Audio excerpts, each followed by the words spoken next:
В эфире «Актуальное интервью», в студии Дарья Короленкова. Здравствуйте. Одним из бесспорно опасных действий в области дорожного движения является езда в состоянии алкогольного опьянения.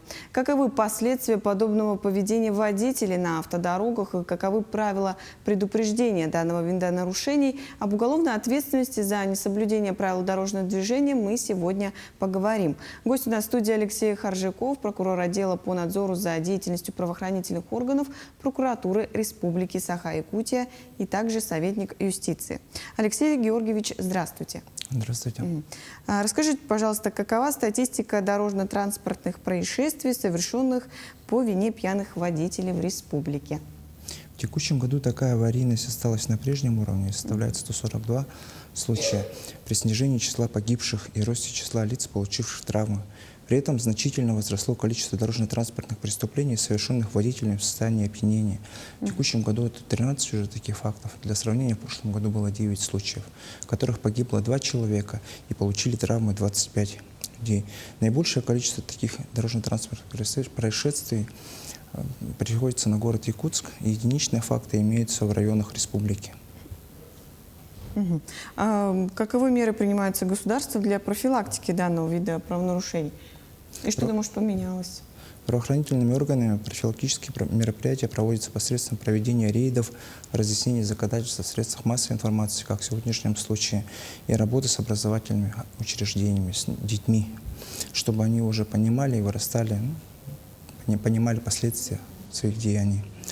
Законодателем в целях профилактики преступлений установлена административная ответственность по статье 12.8 Кодекса Российской Федерации об административных правонарушениях, которым лицо может привлечено, впервые совершившее такое правонарушение в виде управления транспортным средством в состоянии опьянения, к административной ответственности в виде лишения права управления транспортным средством, административного ареста либо штрафа. В первом квартале текущего года выявлено уже 418 таких правонарушений. В 2024 году, для сравнения, было 2700 таких нарушений. При этом обращаю внимание, что также установлена ответственность за передачу права управления транспортным средством лицу, находящемуся в состоянии опьянения. За это лицо, передавшее транспортное средство, также может быть лишено права управления и привлечено к административной ответственности в виде штрафа. Какова ответственность за управление транспортным средством в состоянии алкогольного опьянения и какие изменения вводятся в законодательстве за последнее время? В случае установления повторного факта управления транспортным средством в состоянии опьянения законодательно предусмотрена уголовная ответственность по статье 264 прим. 1 Уголовного кодекса Российской Федерации с максимальным наказанием в виде лишения свободы сроком до 3 лет. Также в последние годы введен новый механизм, это механизм конфискации транспортного средства, которым управляло лицо, находившееся в состоянии опьянения. В случае же совершения дорожно-транспортного происшествия лицом, находящимся в состоянии опьянения, предусмотрена более строгая ответственность, и в случае гибели людей предусматривает до 15 лет лишения свободы. Пользуясь таким случаем, сегодняшним эфиром, хочу обратиться к гражданам республики.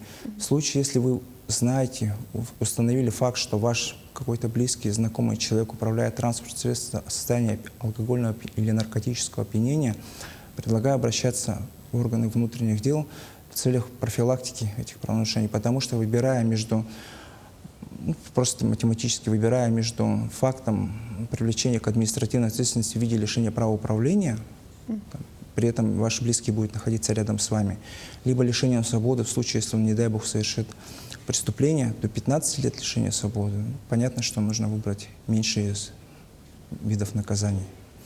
Поэтому понимаю, что транспортное средство является средством повышенной опасности, и может человек в результате эйфории совершить особо тяжкое преступление. Конечно, необходимо заранее профилактировать это. Насколько действенна конфискация транспортных средств у водителей, управляющих в состоянии опьянения, и насколько тверд закон в данном случае? Всегда ли это происходит? Да, вот если в 2024 году расследовано 461 уголовное дело по факту управления транспортным средством в состоянии алкогольного опьянения, и конфисковано 218 транспортных средств судом, то есть в половине случаев транспортные средства были конфискованы. В первом квартале уже возбуждено 65 таких уголовных дел, по которым наложен арест на 23 транспортных средства. Наибольшее число таких преступлений также приходится на город Якутск и пригороды, где выявлено 45 таких преступлений. Механизм конфискации транспортных средств, мы считаем, что оправдан. Он тем самым, во-первых, если лицо уже неоднократно совершало правонарушения такие, то он просто лишается источника повышенной опасности, на котором он может продолжить совершать эти преступления.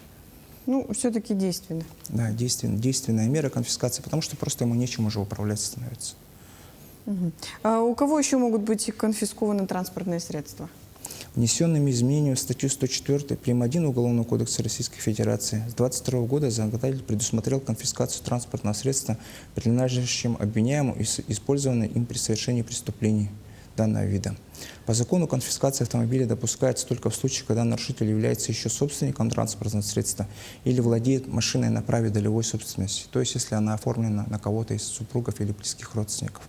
В этом случае также может остаться без автомобиля целая семья, так как он может быть признан совместно нажитым имуществом и конфискован судом.